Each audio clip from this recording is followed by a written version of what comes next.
Hi, nice to have all of you here. Okay, so I'm gonna start right now. So welcome all of you. I'm really happy that you are joining us today. So this masterclass is gonna work like this. I'm gonna present our panelist, the beautiful Iris, and after that, she's gonna give our lovely talk. And after the talk, we're gonna have maybe 20-30 minutes of questions. So you can write them in the questions and answer sections. I can see them, I'm gonna save them, and after that, I'm gonna ask Iris everything you wanted to know. Yes, so Iris is one of our longest teacher here in the school, in the company. Her energy is just wonderful. The first time I met her, I was like, oh my God, who is this woman? She just smiled at everyone. She was sharing from her heart. It was so beautiful just to meet her for the first time. And every time I see her, I hear one of her talks or one of her videos in YouTube is like, wow, this human being has a lot to share, like beautiful things to share. So I'm really happy that she's here today, that she's gonna share this topic from her heart, from her wisdom, and for her presence also. Everything that she shares it from a beautiful point of view of being present with her emotions, with everything that she's going through. So Iris, thank you so much for being here, for just being, existing here and giving us this conference. So I give you the word, you can start, and I'm gonna be here if you need anything. Thank you, Magda. Thank you, everyone, for being here today. It is a great pleasure. I don't even know how to put it in words to be able to speak to all of you and connect with all of you through this medium, through this connection of light and electricity, if you want. As Magda already said, my name is Iris. I am currently the responsible of our activities here in Turkey. And I've been a facilitator of the Inner Evolution retreats that we are holding with Inner Discovery since almost 8 years now. And to me, I'm so grateful that we started the master classes because it gives us a chance to really share the things that we normally can only share in the retreats with a broader audience. And it gives me in this particular moment the chance to really, as Magda said, to share myself with you, to share my love with you, and maybe some of my presence, some of the things that I have been able to connect to over the years. And I really want to thank you all for joining this moment. And to get started, I want to invite you to really settle into this moment and to observe whether you're comfortable. Because to work with consciousness, we need to be comfortable.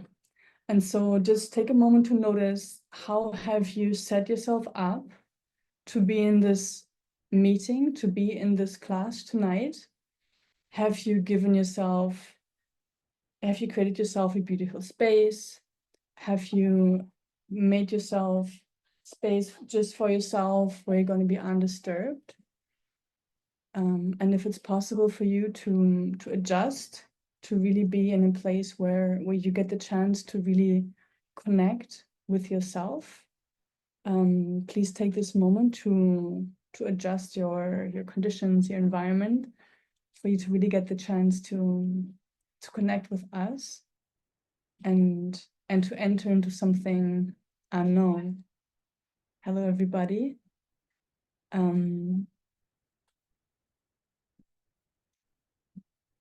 There are people in this room from all over the world. And when people come together in a place, either in person or virtually, something is created.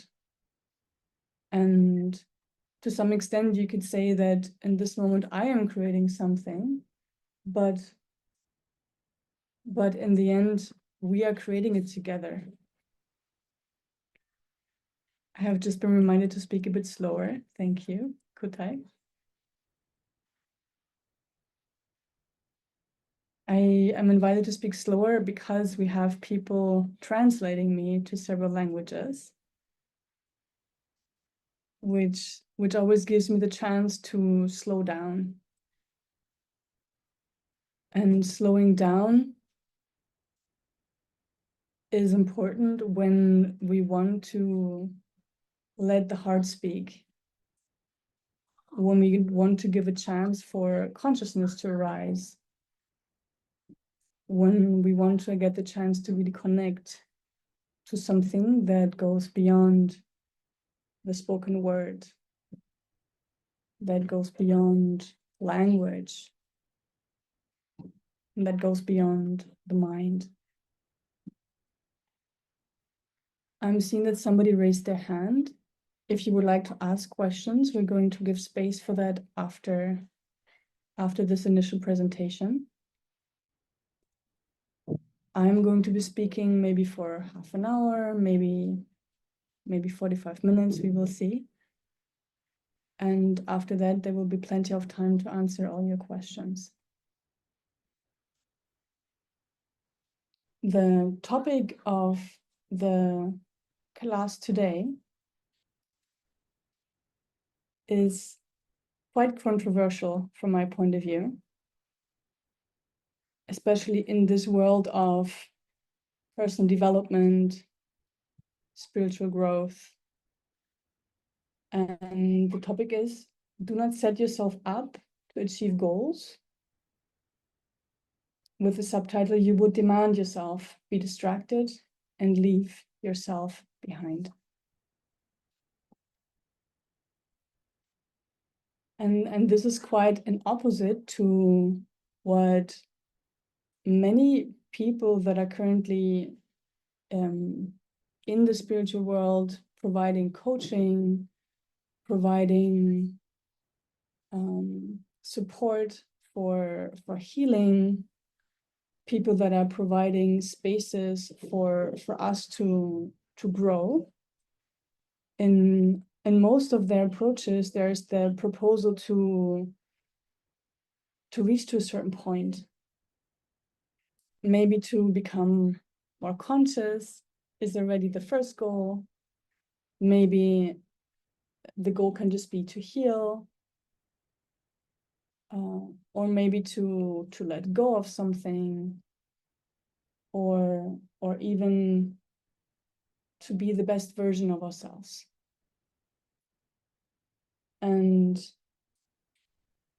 I just want to ask you, and you can reflect upon it, what is the reason for you to join this meeting today? Is there a goal? Is there an expectation? Is there something that you hope to achieve? Why are you here? And I love that you're sharing the chat. Thank you. I love to hear from you. So please share what comes up for you during the talk. What brings you here tonight? I see you belonging, looking for peace, curiosity.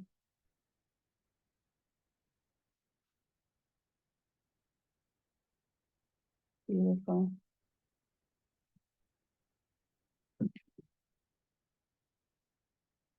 And so this discrepancy between what we propose to not have any goals and what other people propose comes back to an understanding of how the evolution of the human being is going forth.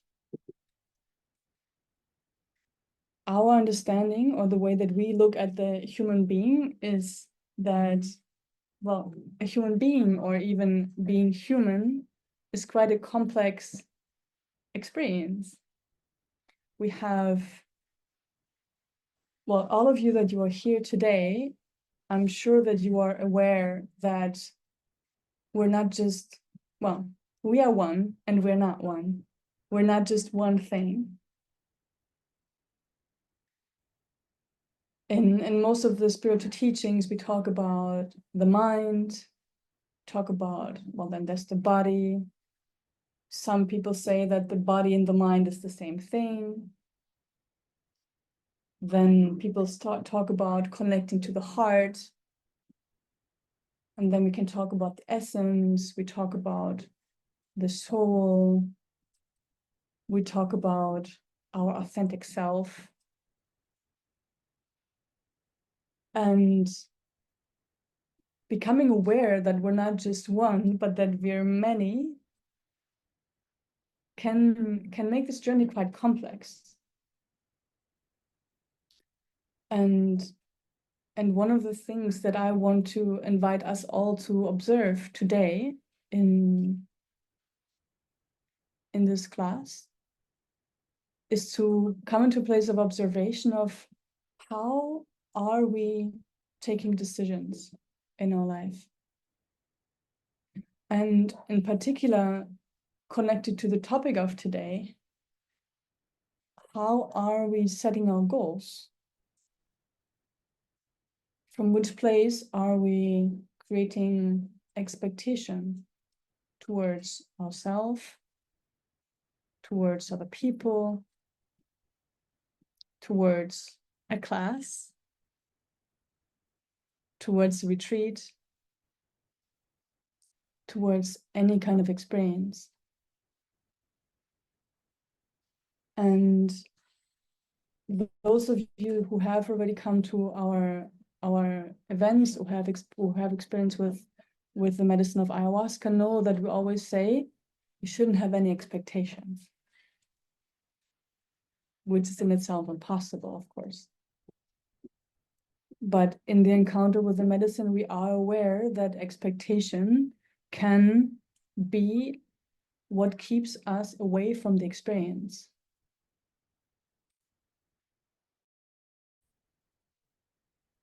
And so the question then that comes up for me is, why is it so hard to be in the present moment? Why is it so hard to be without expectation? What is it that creates the need to be, well, looking towards the future in the end, no? And the way that I like to look at it has to do with the fact that most human beings are actually living their life from the mind. The mind is a wonderful tool. The mind is like a supercomputer that has been designed to make us understand the world, to make us understand what is safe, what is unsafe, to make us, well, you could even say to allow us to survive. But the mind is essentially based on experiences of the past. The mind consists of things that we know, and the mind uses these things that we know to make predictions for the future. The only way that we can create expectation, or the only way that we can look into the future when we are in the mind, is based on what we already know. And when we now relate this to the expectations or to goal setting, it becomes very interesting to observe from which place am I actually predicting my goals or setting my goals. From which place inside of me am I actually trying to see what is a reasonable objective?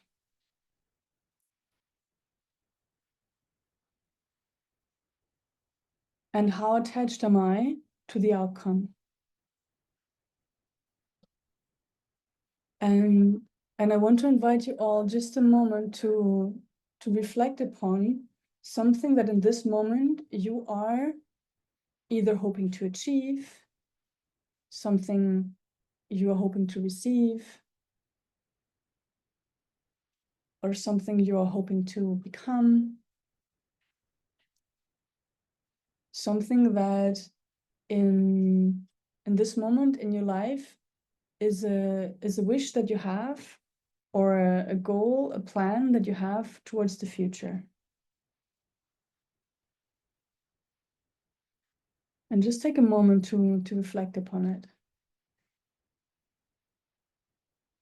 And if you feel like, you can share it in the chat as well to make this a little bit more interactive.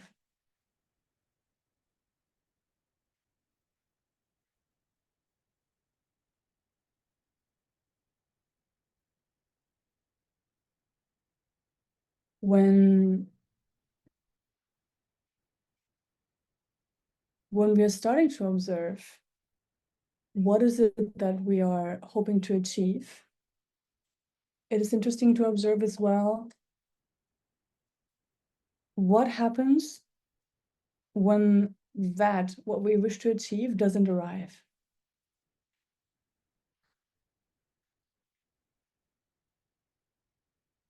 When we have a goal, it is usually connected to an expectation.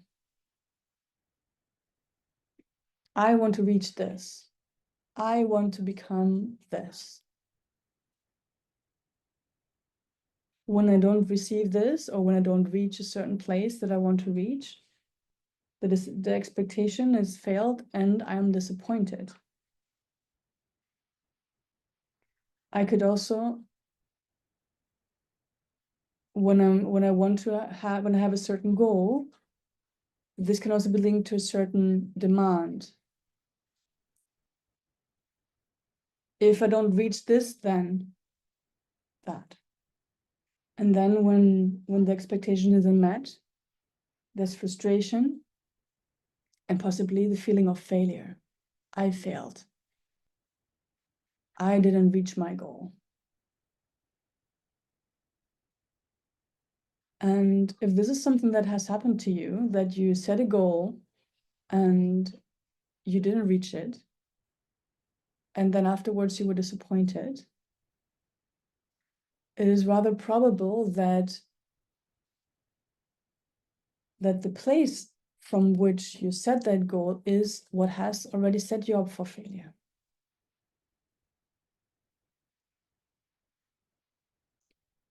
Then, and this is the other question that I want to ask you. In this moment, this thing that you want to achieve, why do you want to achieve that? What changes for you when you achieve that? For example, I want to get rid of my addiction. And if I then go back to use the drugs, I'm disappointed. I punish myself. I feel like shit. Again, I couldn't make it. I want to be the fastest runner in my team. Again, I'm the last one. If the place from which I set my goal is the mind,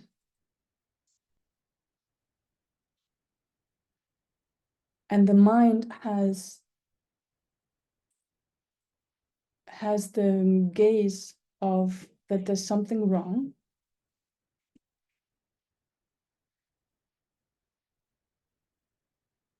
For example, we already talked about how the mind is built.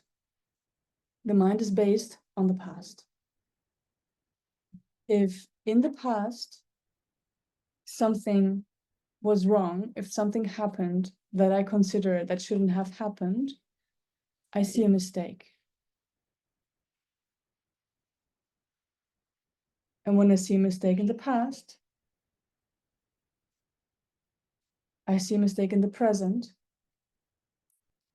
and I see a mistake in the future. If I set a goal from the part of me that thinks that something is wrong with me, something is wrong, I may want to set a goal to then feel better about myself. Because deep down, I think something's wrong with me. And anything in the spiritual journey that we do from the place of thinking that something's wrong with me, from the idea that something has to change, will unavoidably again lead me back to the feeling that something's wrong with me. Take this in for a moment.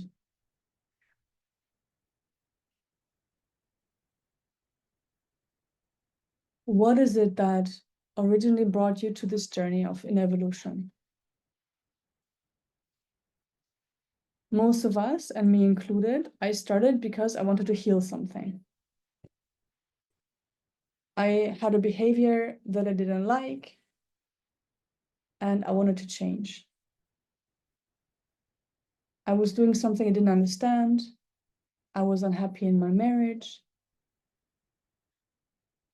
And I thought something was wrong with me that had to be fixed.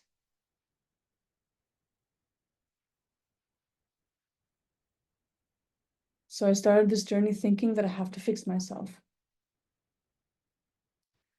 From the feeling of wanting to fix something, anything that I did in the beginning always led me back to failure. Because deep down, what I was trying to do is to prove that I was worthy. Deep down, I was still believing that something was wrong with me.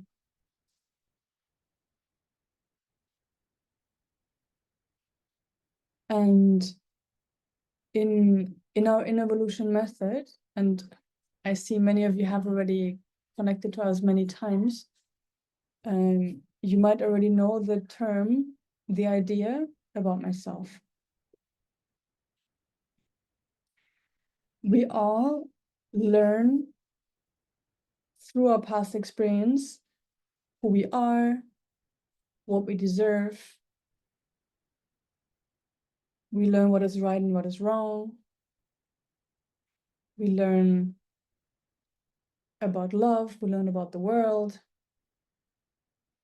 And everything that we receive in our childhood mainly builds up something that we call the idea of me,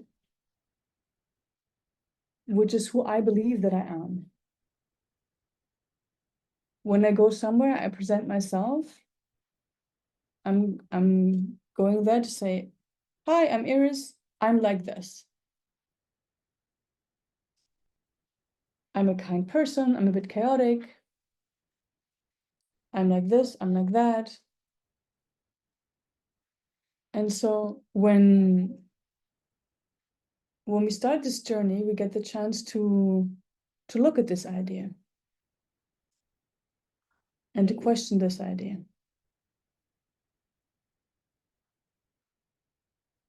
The 99% of all people that I have met in the retreats, and I think it applies to many more of them, learn to some extent in their childhood that something is wrong with them.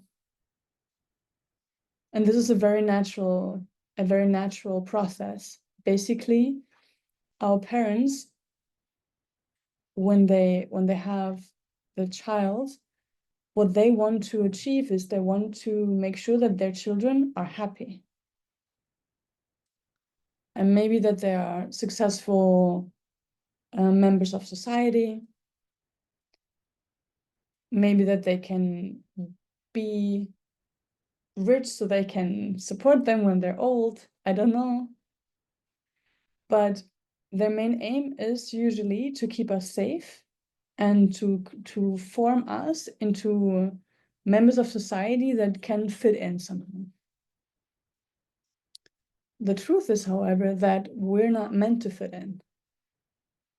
Each and every one of us is unique.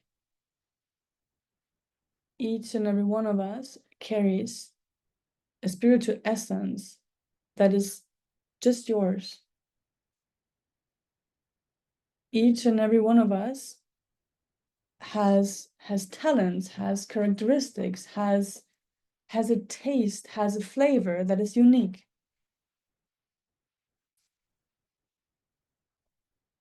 Mostly our parents cannot see that because they're so focused on our well-being in the way that they think they know what it means, our well-being. And so they teach us how to fit in, and we learn that there's something wrong with us. And if we can recognize this, and we can start to look at this from a place of love and purity, because it's not about blaming our parents. It's not about saying they did something wrong.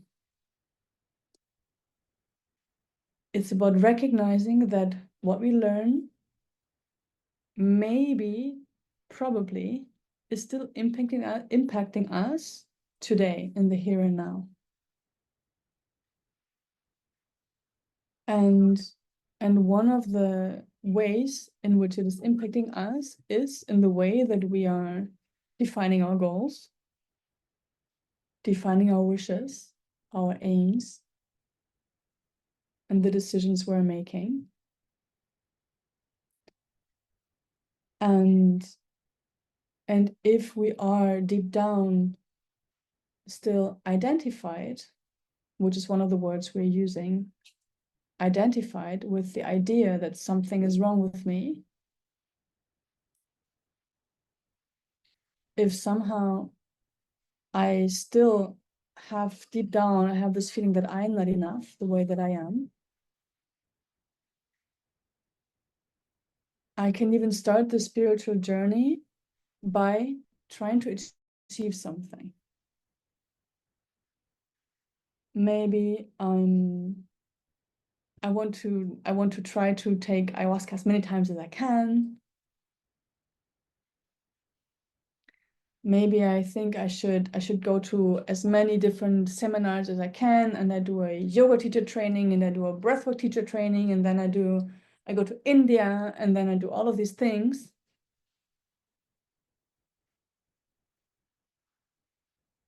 Which I don't say you shouldn't be doing them. But if we're doing these things from the place inside of us that thinks we're not enough, the truth is, it will never be enough. There's never going to be enough ayahuasca to make us feel better. There's never going to be enough teacher trainings or things that I can learn, books that I can read, if I'm still identified with the idea that I am not right the way I am, or I'm not enough. And in this case, if I define my objectives from that same place, when something that I plan to do doesn't work, I will use this objective to feel again like a failure.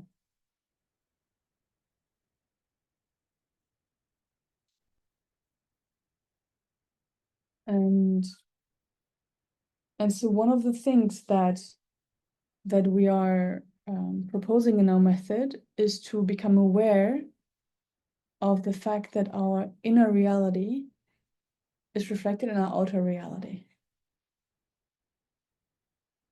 This is basically why we are calling it the inner-evolution method.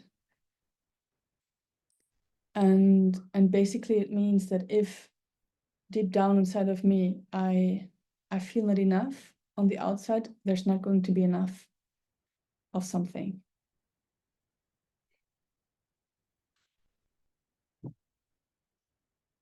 And so then I just want to ask you, what if failing is not an option? What if you could look at the future, at the things that you like to do, or even look at the current moment, and failure wasn't an option?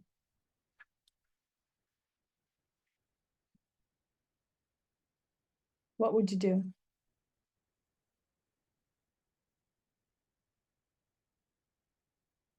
How would you feel?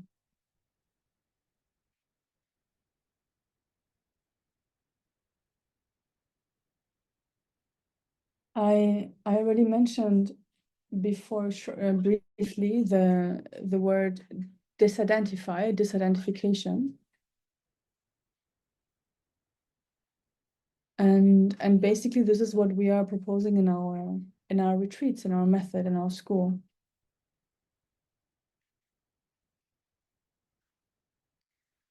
The possibility of becoming aware that what I learned about myself is not true. That if I learned that I'm not enough, that this was a misunderstanding.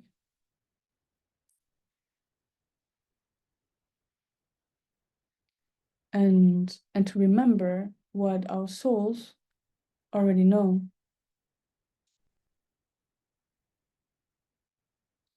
That we are one, that we are love, that we deserve to be treated well, that we are enough,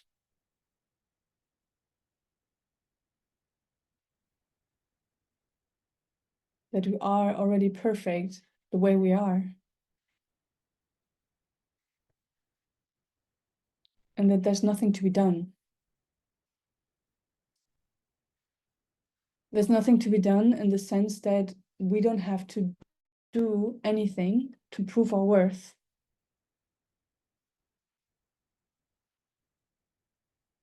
You don't have to prove that you are spiritual, that you're on a path of enlightenment, that you're happy, that your relationship works well, that you know where you're going. There's nothing to be done.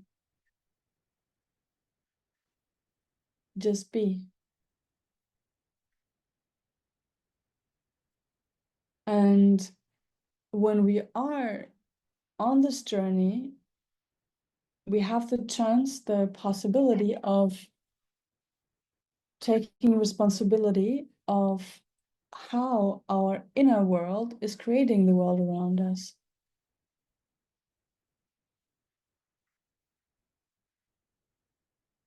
Because what I see is a reflection of what I see in me. When I see in the world around me that I'm not enough, or that there's not enough, this can lead me back to recognizing that this is something that I deep down have learned about myself, which is part of what I said before about the idea about myself. And this is something that on this journey is quite both confronting and liberating at the same time.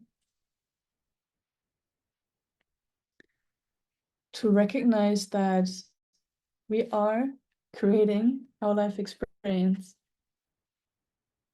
through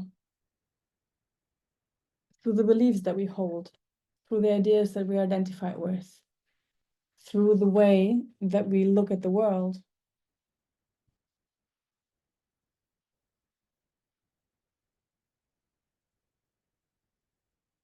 And so I would like to to show you a little drawing to support what I was just sharing. Just see if I can access the whiteboard.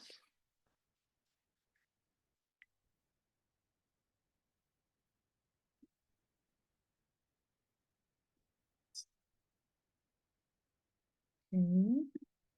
Can you see my whiteboard? Can somebody just comment in the chat? Okay, thank you. Thank you, everyone. Beautiful. Okay. So this is what I was just showing before, just as a little graphic. This is, we could say it's a representation of the mind. From the past, we are, well, in the past, you could say, we are creating the idea about myself, the idea about the world, the idea about love, the idea about everything. From that, what we conclude in the past, we are seeing the present and we are seeing into the future. And so, for example, you could say that from the interpretation of the past, we are creating the perception of the moment and we are creating the prediction for the future.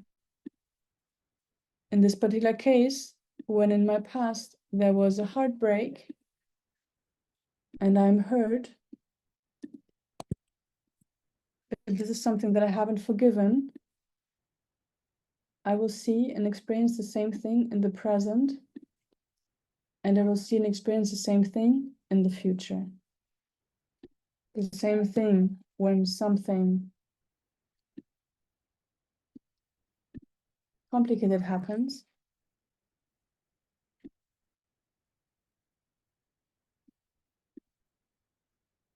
When something happened in the past that I see as harmful, that I experienced as harmful, I create a conclusion about myself, which leads to perception of the now and creates a prediction for the future. And when we now link this to our topic of today, where the proposal is to not put ourselves up for achieving goals, the idea is not to have goals, but the idea is to observe from which place we're looking at our goals.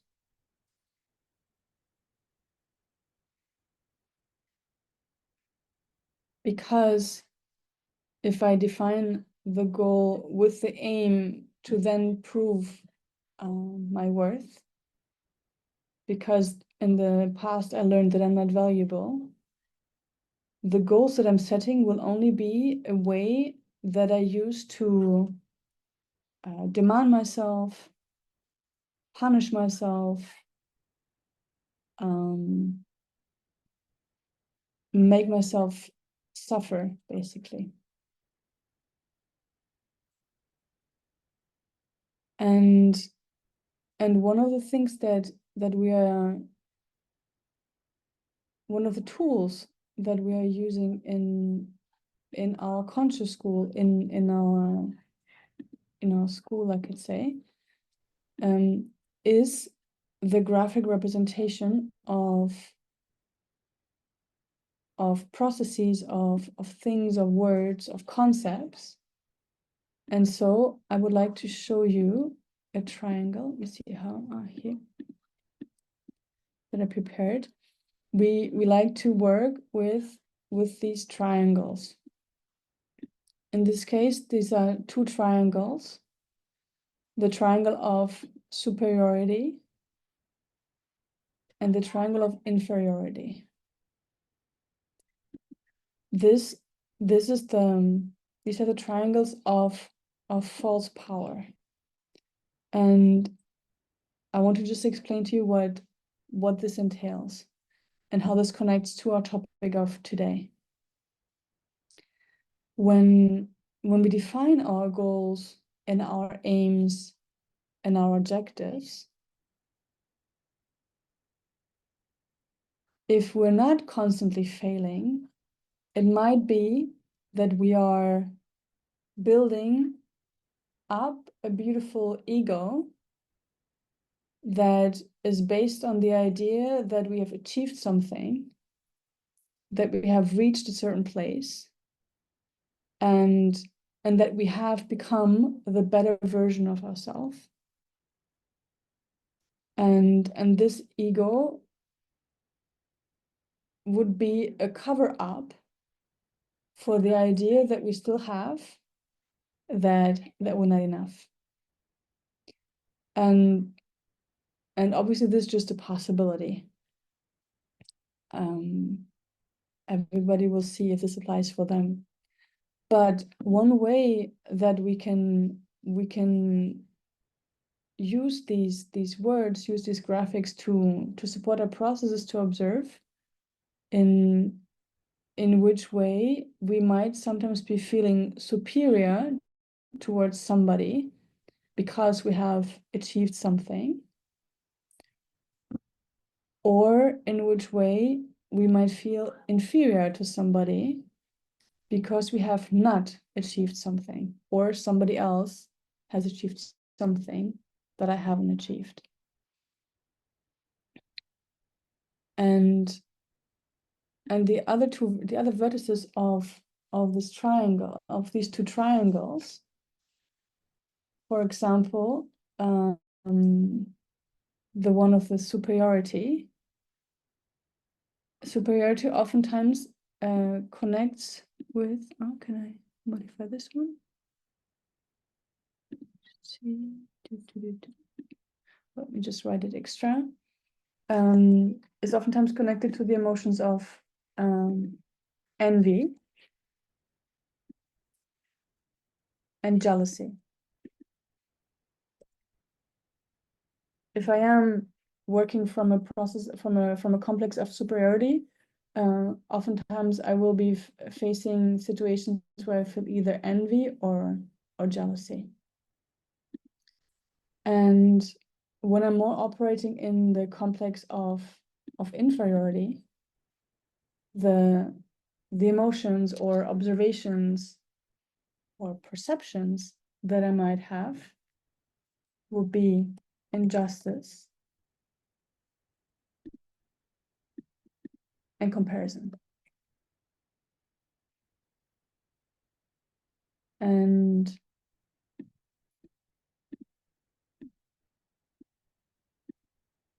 all of these, injustice, comparison, jealousy, and envy, are interpretations of the mind based on the past, creating reality, creating the life experience, and might be part of a game of false power that we are playing while we are trying to achieve goals, reach objectives, to cover up the idea about ourselves that we have to be different than we are, that we have to achieve something that we don't already have. And so to round it up here, and then we're going to have space for questions. The main reason why we don't propose you to achieve goals, or to not to achieve goals, but to plan to achieve goals, is that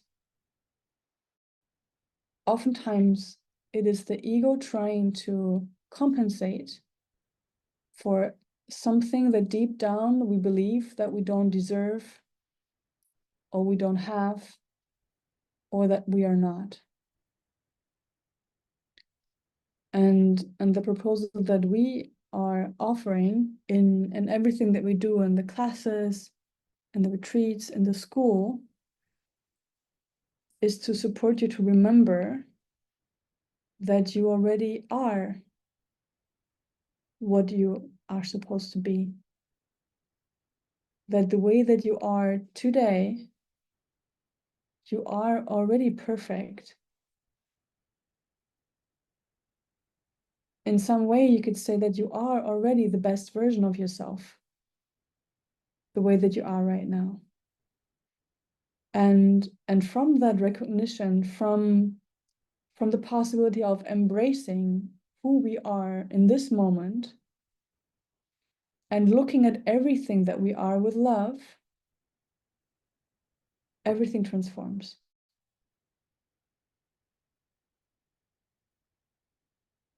Things do not transform with effort. Transformation happens through love. Anything we look at with love transform. So I invite you in this moment, if there's something that you were observing that is wrong with you or that you want to change, just consider for a moment, instead of looking at it with the feeling that it's wrong, that it has to change, consider looking at it with love.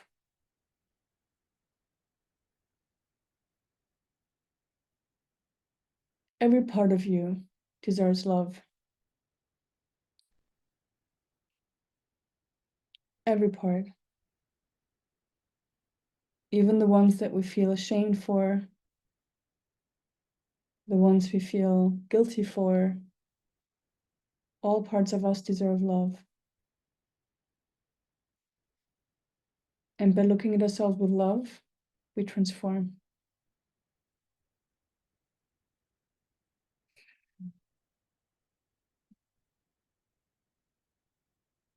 Thank you, everyone, for sharing this beautiful space with me, for receiving my words.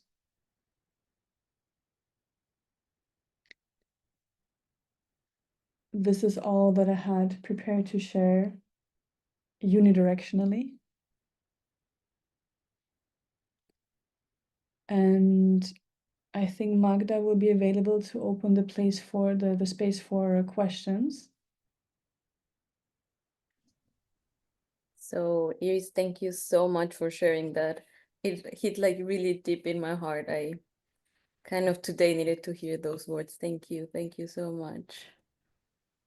You're very welcome. I know everyone in the chat was already writing and sharing how they felt, and many questions that you made are like perfect.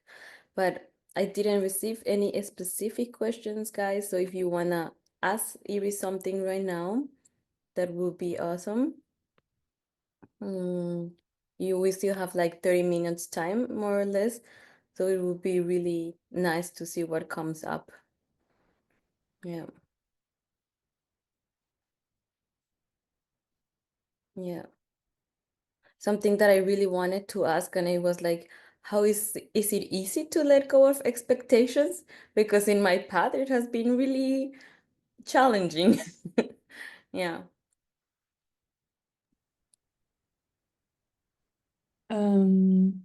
I don't know if it's even possible. What I realize is that with time, the attachment to expected outcome becomes less in most of the cases. In the sense that the mind does what the mind does. The mind will have expectations, predictions, interpretations. But what has become easier for me is to detach from the mind and to let it be there and do her thing, you know. And when the expected outcome does not appear, it has become easier to let it go then. So it's more like the way that I have found to let go of expectations is to become aware of them before, to be aware of my expectation, and to let go of the attachment to the desired outcome. And that is what it still doesn't work for everything. I still sometimes need a couple of days when something big appears. But it has become easier and by that much more peaceful. I can say that I don't know if I would say I have let go of all my expectations, but I have come to live a very peaceful life. And that doesn't mean that nothing happens in my life, but that the things that happen are met with peace. Thank you. Mm. Mm. Like going through the expectations, someone really asked a question. Where is it here? If I shouldn't expect things, how can I have a direction in life? That was from Matthias.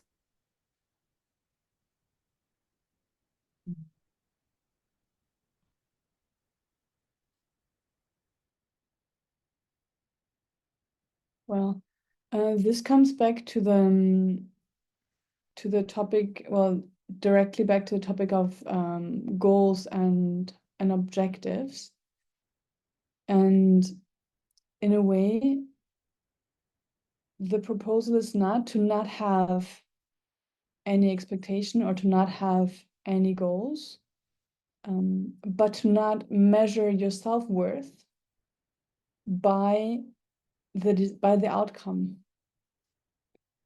The less we plan from the mind, and the more we can listen to the heart, and from that place look into the future, we can continue to make plans. And I do have plans, and I do have wishes for the future, and I do have objectives for the future. And I'm a businesswoman, so every month I have an objective of something that I want to reach. And then the difference is only how do I react when that planned outcome is not being met. When I make a plan and what I wanted to achieve is not being achieved, if I then feel like a failure, I have no chance of really seeing the whole process, because I feel bad about it. I don't want to look at it. I feel guilty. I feel shame, maybe even. And when I instead make my prediction or my plan my goal, and then I don't meet the goal, but I don't use it to punish myself. I don't use it to feel bad about myself, but instead I can evaluate and I can see, oh wow, I didn't reach it, with curiosity, with love. Or, oh wow, it did not happen the way that I wanted.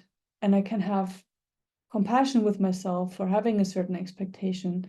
Then I get the chance to see all the mechanisms at place that might even have created the failure in the first place.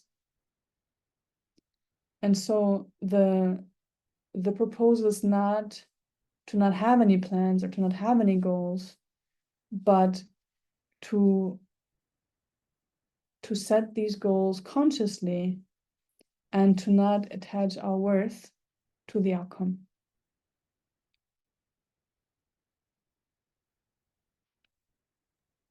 That makes so much sense. So much sense.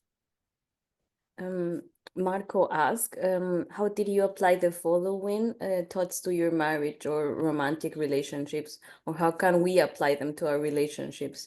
If we are already the best version of ourselves, and anything we look at and love, it transforms. You want to share anything about that? Was it clear, the question, or should I read it again?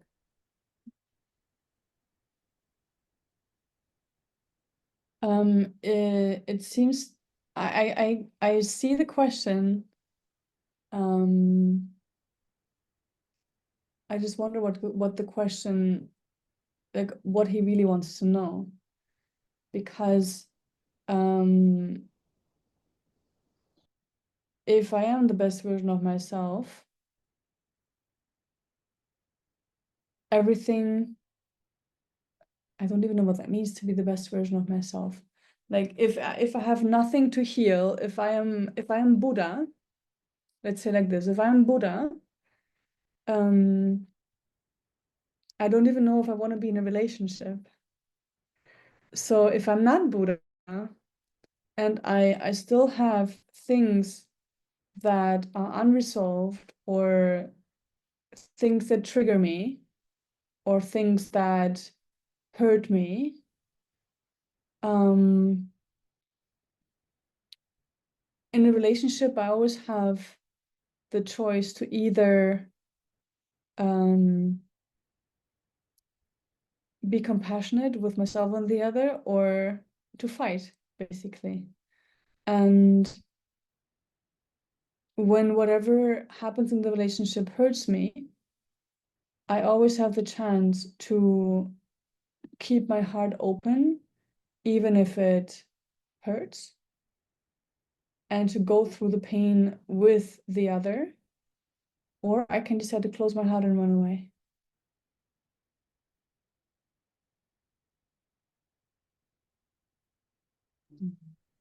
I think he also explained the question a little bit better, like, or why would a certain romantic relationship work, another not, if everyone is perfect, loving, and compassionate? Mm. Well, for me, nobody's perfect. The way that I see it, we're all human beings. Well, we're all perfect in our imperfections. This is the way that I see it. And so in my relationship, I get triggered, my partner gets triggered. And so even we are on a spiritual path, it doesn't mean that we don't have conflicts. We don't have things that are still unresolved. And in this case, for me, the answer would be this: if everyone is perfect, loving, and compassionate, then all romantic relationships would work. But since that is not the case, we end up having conflicts. This would be my answer. And thank you for asking. In a way, what I can share from my own personal experience is that, especially on this path, when we recognize ourselves as being on a spiritual path, romantic relationships are one of the most transformative medicines that I have ever met, because we are basically choosing to be completely naked and vulnerable in every sense of the world with another human being.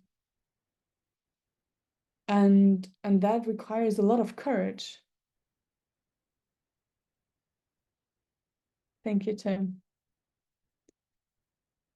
It requires a lot of courage to be fully and completely naked, because we are always, no matter how close we are to somebody, the other always stays a stranger. We can never completely fully know somebody. So being in a romantic relationship, especially when we are in the spiritual journey, is one of the most confronting and most rewarding experiences, if and when we can meet ourselves and the other with courage and openness.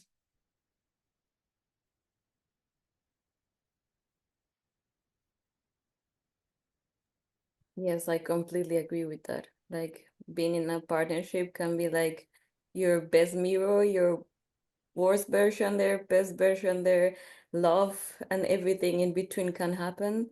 But it's so beautiful and rewarding. Like it's like precious. Like I would not change that for a thing.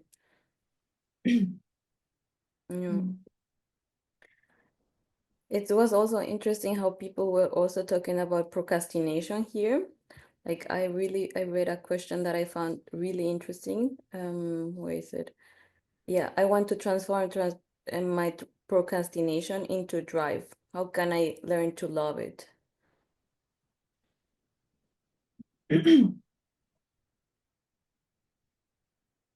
Um, procrastination is a very interesting phenomena that might have different roots. And so in this case, when you say, how can I learn to love it? First of all, we learned that you don't. And this could expose the mechanism, or let's say I could say the benefit or the reason for the procrastination. Because any behavior is never just a behavior. Any behavior is basically masking a deeper emotion or belief that is there to confirm the idea that you have about yourself. And so in this case, procrastination is a mechanism that somehow either shows you, I cannot, I'm never going to be able to. It could even be as simple as, I'm a lazy guy. Sometimes it actually comes from an overprotection in the family, like when we learn that actually taking action is not in our capacity. Then my invitation would really be to investigate around the procrastination and look at it from a place of curiosity. For me, curiosity is what allows us to really see. And if Emilio was the one who also posed the original question, I can just jump into his second comment. When you say I'm happy with my procrastination, it seems to mean that I don't actually want to change. And so then what we could look at is not the procrastination, but the resistance that you have to take responsibility for it. Because if you choose to continue to procrastinate because you like it, you can choose to take responsibility for the consequences, whichever they are. People being disappointed, money being lost, I don't know. In this case, the interesting thing would be to look at the part of you that wants to avoid the consequences, but continue to be procrastinating. I realize I'm talking again very, very fast. And in this case, you could say, I choose to procrastinate, so I choose to live in trash. I don't know, for example. It's a choice. Why not? in everything that we observe, whatever it is, there's one key component in this process that applies to everything. When we look at whatever we see with judgment, there's no possibility of seeing the truth. And when we look at what we see with curiosity, with, I like to say, like, become the detective of my own mind, just really observing what do I do? What do I feel? What do I want? Without judging it, we are able to understand deeply what is it that we're doing and why. And from there, from the gaze of love, the possibility of transformation appears. Thank you for your comment and for your question, Amelia.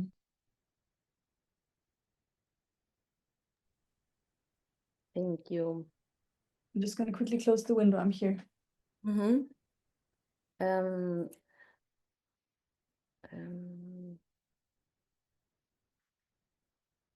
there's one question that we gotta ask. It has to do again with relationships. So it's interesting for me to see how it's going in waves into expectations, relationships again. It's really interesting. So Lara asked, what if I don't feel the need of being in a relationship, even though I feel the depth of divine love in every cell of my body? Maybe it has to do with something you talk about being the Buddha and not wanting a relationship. That's what I came through.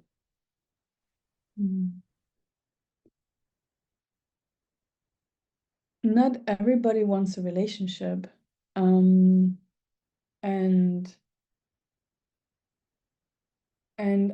to clarify, I didn't say that it's the only thing, no? It's a powerful medicine. But if you don't want to, there's no point in forcing anything, of course. The thing that I would observe, if this were me, or let's say for a long time it was me, for a long time I was thinking I didn't want a relationship. I was thinking I don't want to be intimately connected with a person. And for me, it was about not really wanting to face the fear of being completely open and vulnerable with somebody else. Of course, the nature of your relationship or your relationships is completely individual and different for everyone. In this particular case, Lara, maybe it would be interesting to observe if it is really if you do not want a romantic relationship because you feel divine love in everything and you feel connected to to every human being, and if that is the state that you're at, wonderful. I'm so happy for you. And maybe one day somebody will come along who will make you change your mind. I don't know, maybe never. And there's absolutely nothing to say about this. There's nothing wrong with that. Like, I do not think that it's better or worse to be in a relationship or not. It's just one of the great tools that I have recently discovered of transformation. Thank you for the question. I think someone also said to that, like as human beings, it's really impossible to be out of a relationship. It doesn't have to be a a romantic relationship, but friendships are also wonderful mirror our parents, our sisters, brothers. You Yeah. wanna say about that maybe? Yes, I do believe that as human beings we are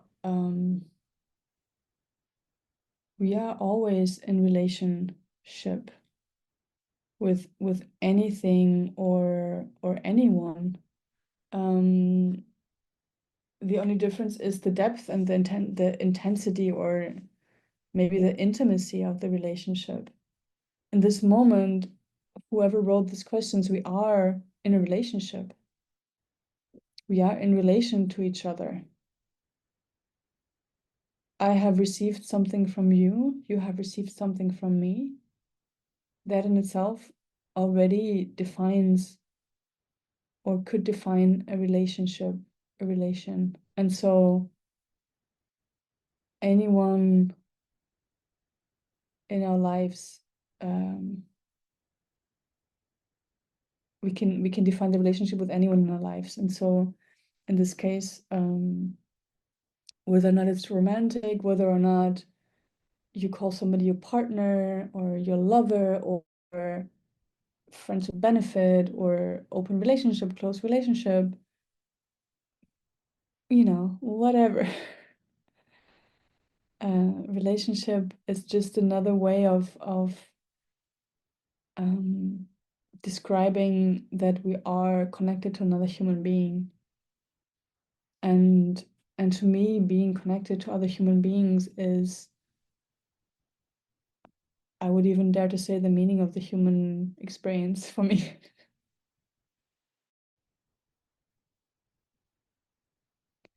One of the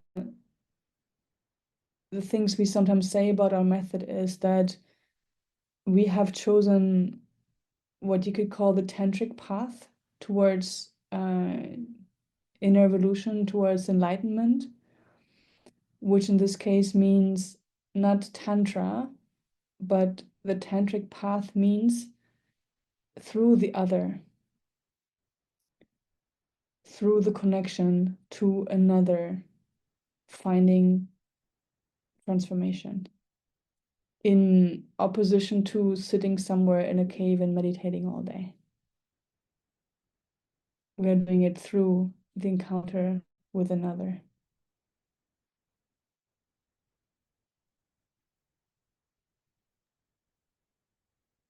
That makes a lot of sense, yeah. Hmm. I want to share this question. I don't, maybe you can see it and read it. I would just read it out loud. That is from Marcus. He asked, I have several attempts with the master plans, but I haven't resulted in a connection with my feelings and myself. How can I work to gain access through the master plan? I would like to go into the childhood memories and experience the pain I enjoy there, hoping to find something there that will help me connect with myself. Mhm. The First of all, congratulations to the courage of working with a master plan. It already takes a step to go there. Then the work with the master plans is a path that requires a lot of trust and patience towards the process and especially towards ourselves. If a certain trauma or memory that you believe you need to connect to has not come up, in my experience, this means that it wasn't the time yet. The, the process has its own speed, has its own journey, you could say, its own direction, that just because we think, or I think, in this case, you think, this is what I need to work on next so that then afterwards I can achieve whatever, doesn't necessarily mean that it's the truth. And so in this case, I would propose to you to have patience and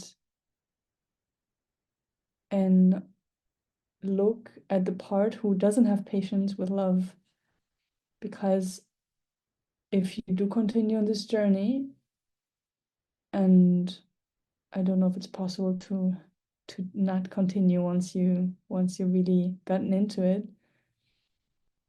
whatever needs to come up will come up in the moment that you are in the right space, where you feel held, where you feel trust, where you feel connected, and when the moment comes to face whatever it is that you haven't yet faced. Thank you for the question. So someone from the Turkish chat asked, I cannot see the end of the things that I started. With what may it be related?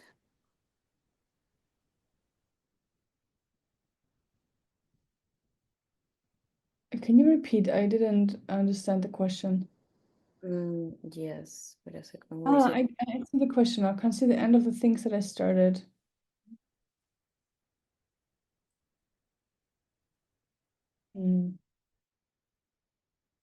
Well, I'm not 100% sure, because it depends a lot on what you're looking at. Oftentimes when we don't see something, it's either because we don't want to see, or it's not the right moment. If you want to clarify the question, you could either write it again or contact me in private afterwards, because I would love to be able to answer to you.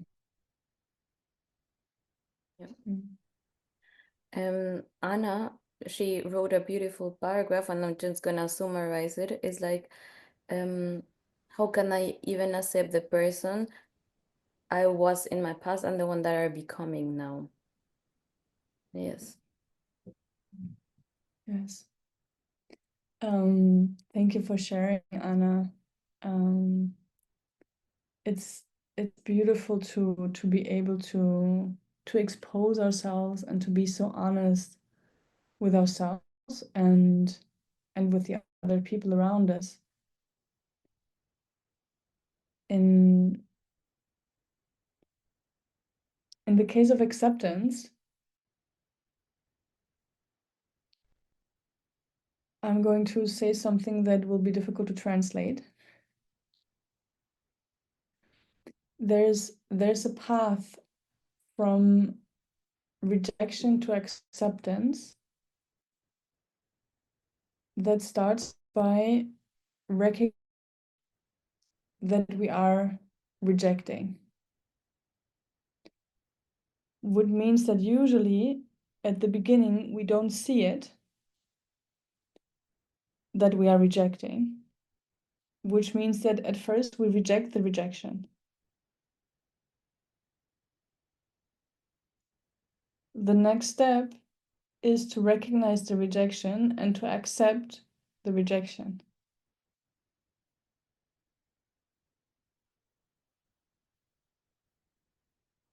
After that, we have the possibility of recognizing that when we are accepting the rejection, it means that we are still rejecting the acceptance.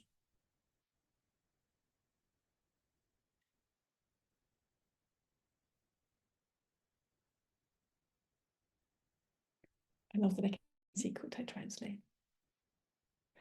And then after that, we can come to the acceptance of the acceptance.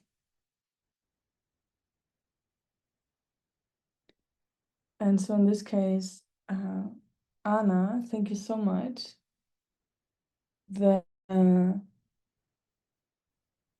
I I wish you all the best for the continuation of the path of recognizing that all of your parts, even the ones that are changing, deserve love.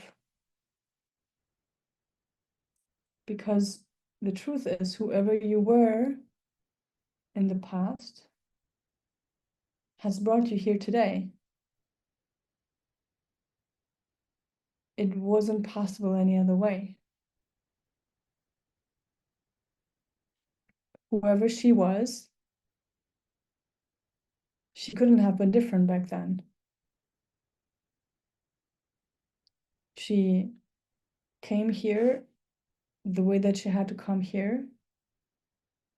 She learned what she had to learn about herself.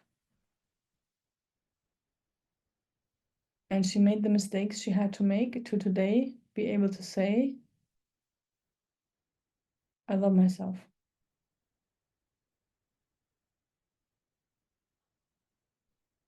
I love myself today. I love who I am. I love who I was. I love who I'm becoming. Thank you, Anna. Thank you. I'm gonna like ask you the last question. I find it really interesting. How can we approach our addiction with love? Can we even be addicted to love? Oh, these are two different questions now. Yes, because I read them and I was like, wow, that's really interesting. Just to close this beautiful speech from today. Yes. Yeah. Well, the first question,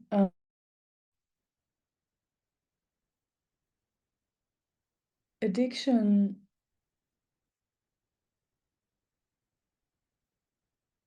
long story short, the part of us that is addicted is also innocent. We could say that when we talk about addictions, oftentimes we refer ourselves only to substance addictions. We talk about, I don't know, drugs or alcohol, whatever.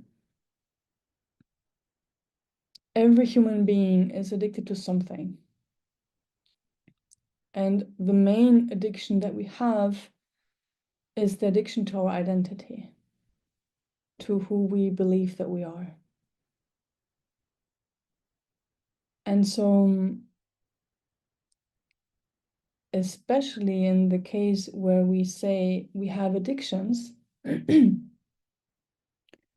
we can recognize eventually that we are not an addict. I am not an addict. You are not an addict, but you are experiencing an addictive behavior.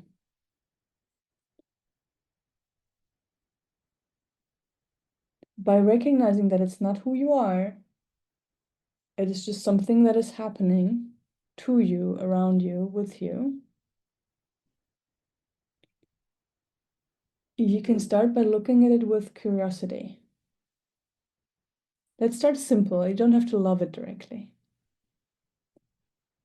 Let's look at it with curiosity and investigate. Because any addiction is only to a small percentage related to the substance.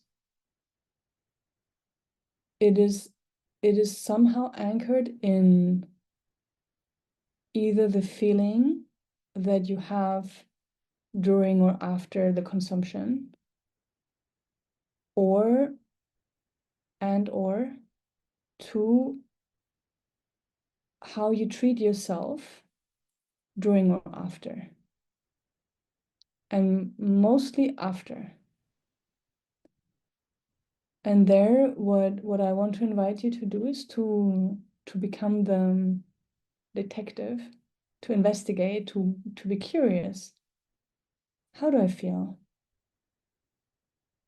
before, during, after? What do I think? What do I do? What is my behavior beyond the moment of consumption? When you start to really investigate, you're going to start to recognize what is the food of the mechanism beyond the substance. And you will also be able to recognize what is the effect of it. What is the effect on your feelings, your thoughts, your life?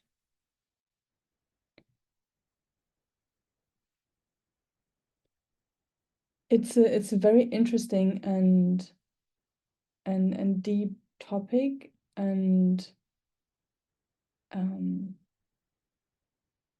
if that is a question that you haven't asked, it is possible to let them go, to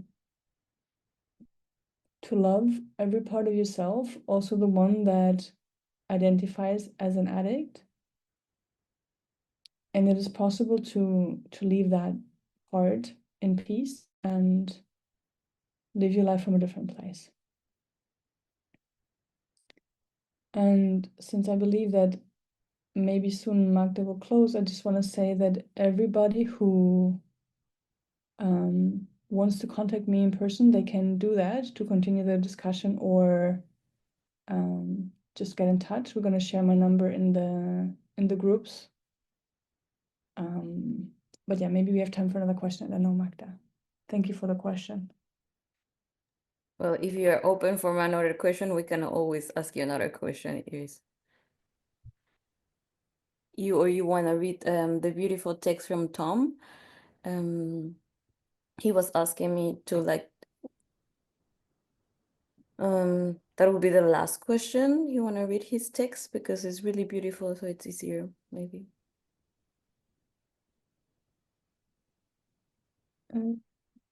I'm not sure which one. There's so many things now. If you want to read it. The last one, because okay, let's see. It says like I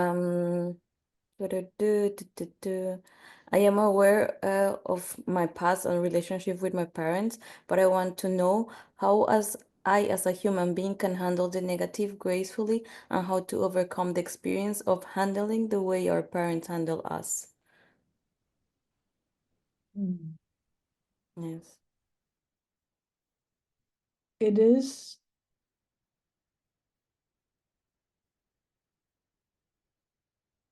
let's say like this.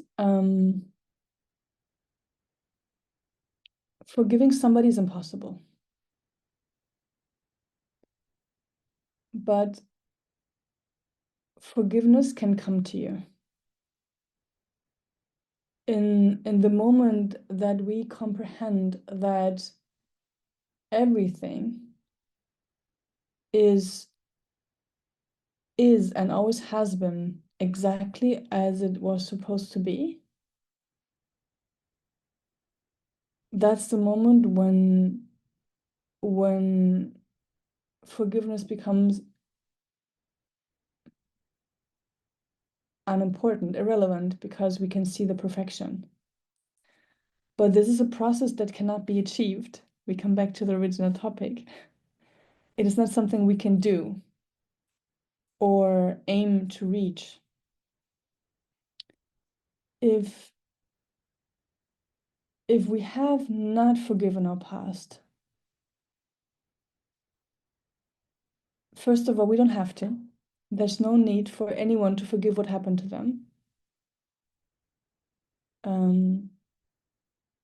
Some people don't want to, and that's absolutely understandable. But if you want to forgive, in my experience, it starts by deeply looking at that what still hurts us.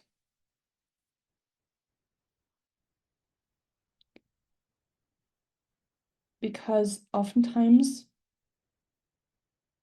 when we couldn't forgive, it has to do with the fact that there's something, either a part of the emotional process or something in the message of what happened that has not been received and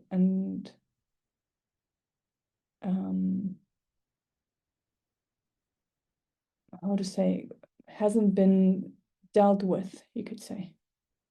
Oftentimes it has to do with really facing a deep emotional process, either fear, rage, anger, and eventually leads to being able to eventually disidentify from the part that is hurt.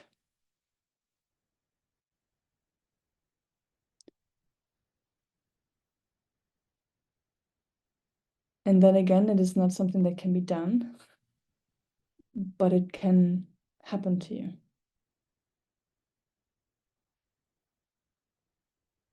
Thank you for the question.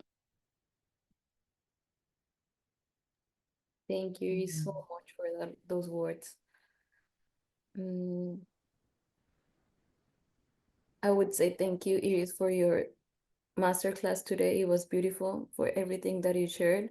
Like for me personally, there are moments where I like, oh my God, okay, like something came into my heart and I understand so much better. I comprehend so much better things in my life. So thank you so much. I hope for everyone here in the chat it was also like that.